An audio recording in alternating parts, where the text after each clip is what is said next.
Сәлеметсіздер ме? Сіздермен Фариза асханасы. Бүгін сіздермен қазіргі таңда хит болып жүрген пирогтардың бірі восточный пирогын дайындайтын боламыз.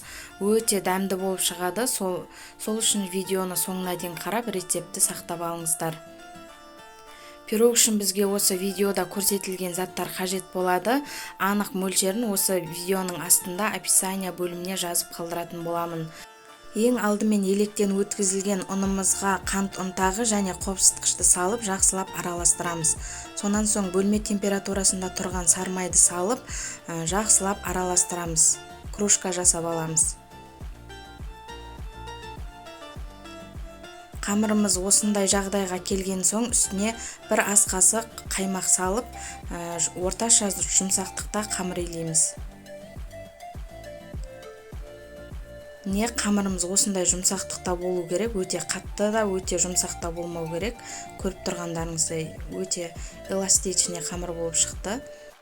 Енді осы қамырымызды формаға салып, видеода көрсетілгендей етіп, әдемелеп жайғастырып аламыз. Міне осылайша біркелкі етіп, бортиктарын шығарып, әдемелеп жайғастырып аламыз.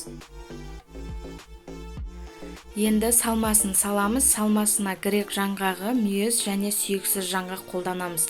Мен алдын ала турап дайындап алдым. Видеода көріп тұрғандарыңыздай сіздерді ұсақтап турап салсаңыздар өте дәмді болып шығады. Достар, егер де менің каналыма тіркелмеген болсаңыздар, осы видеоның астында подписаться деген кнопканы басып тіркеліп алыңыздар. Бұдан да басқа да көптеген видео рецепттер салып отыратын боламын. Мен және кішкене тұздалған дәнек қостым, оны қосу маңызды емес. Сонан соң үстіне бір банка сгущенкамызды саламыз. Сгущенканың міндетті түрде сапалы түрін қолдансаңыздар, өте дәмді және түрі де әдемі болып шығады. Сгущенкамызды салып алып, бір текс етіп жайып шығамыз. Айналасындағы бортиктарын басып, кішкене текстеп аламыз. Сонан соң 180 градуста қызып тұрған пеште 30-35 минут пісіріп аламыз.